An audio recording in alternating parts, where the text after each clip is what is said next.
Namaskaram Sadhguru. Fasting on auspicious days has existed in India since time immemorial, but many Indians believe that it's unscientific and illogical until the work on autophagy induced during fasting has been awarded the Nobel Prize. Even I started doing intermittent fasting this year.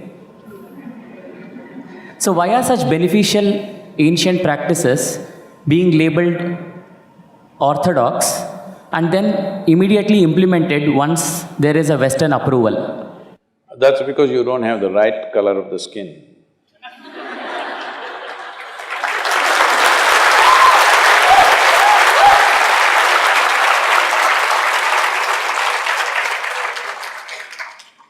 And I've been talking about this for 40 years, all right? And I have seen hundreds and thousands of people who just become healthy and well simply because they're not fueling up all the time when the tank is filling. In the yoga center, everybody eats at 10 o'clock in the morning and at 7 o'clock in the evening. Our lives are very physically active. There are no automobiles inside the ashram, it's a large place. Everybody either walks or cycles. Even if you have to go to the dining hall, it's a kilometer. If you want to go to your workplace, it's half a kilometer, 1 kilometer, like this. All the time, people are physically active. So everybody is very hungry. By the time it's 3:30, 4 o'clock in the evening, they're extremely hungry. But we learn to live with that because hunger, empty stomach and hunger are two different things. Hunger means your energy levels start dropping. But empty stomach is a good thing. In the yogic sciences, today modern science also is coming in line with this. But what we know by our experience, you will spend $1 billion to come there. Because research is all about how many $1 million, that's how it is. Your body and your brain works at its best only when your stomach is empty.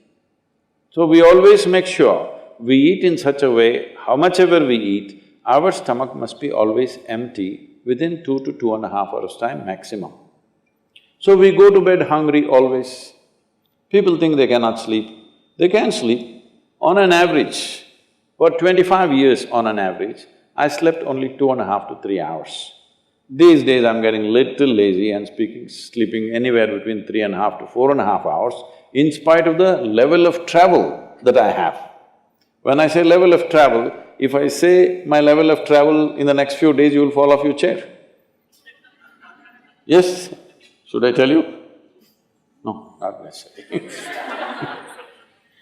Because in the next 10 days, I'm in 5 different countries doing I don't know how many events, all kinds of events. So, you're able to keep this up simply because you don't overeat. It's very, very important. Everybody eats 2 meals. I generally eat only 1 meal, 4:35 in the evening, because I don't like to sit in front of the plate and worry about how much to eat. I like to eat well. So, 4:35 in the evening, if I eat a meal, it's only next day. Is this enough? Am I looking okay? Hello? I'm not looking like your patient, isn't it? I'm not going to come to you because any correction and purification that needs to happen in the body, your stomach needs to be empty, it's very, very important. Otherwise, the purification on the cellular level will not happen. You pile up things and then you have all kinds of problems. The first thing is inertia in the body. Inertia means there are many levels of inertia. If you don't notice all that, the amount of sleep that you have is inertia. All of you have come here to live or… Hello? To live, right? Not here, I'm saying into this life. You want to live or… The intention of life is to live, isn't it? But because you talked about American doctors, this is all being picked up here also. All American doctors say minimum 7 to 8 hours you must sleep. So that means 1/3 of your life you must sleep. Another 2-3 hours, 4 hours goes in, bath, toilet, eating, this, you know. So literally, 50% of your life is just maintenance. Suppose you have a vehicle, you have a motorcycle or a car, if it goes to service 1 day in a month, all right to keep it. If it goes to service 15 days in a month, this is a nuisance, isn't it so? Most people have made their systems into a nuisance because their own body is a big impediment in their life. Anything they want to do, their body will not allow them to do. So in this there are many aspects. One important aspect is people are eating much more than what they should eat. Simply because they have been told, you must eat more, otherwise you will become weak, this, that. No, it is the way you keep your body. Today everybody is trying to work towards a fuel-efficient car, motorcycle, everything. This means what? If the machine runs smoothly, it'll consume less fuel, isn't it? So if you sit here and you are very much at ease, now it'll consume less fuel. If you like this all the time, then it'll consume more fuel, it'll want you to eat. Compulsiveness will come about this. So, this new name, intermittent eating you should see, in United States, people come to our programs will run 10 hours, 12 hours. So, but they will come with some biscuit and something else. They say, I have sugar intolerance, I have to eat. I tell them, you just be here, you're not going to die, I'll ensure, because I don't want anybody dead on my hands, all right? I'll make sure. You first day, no, I have to eat.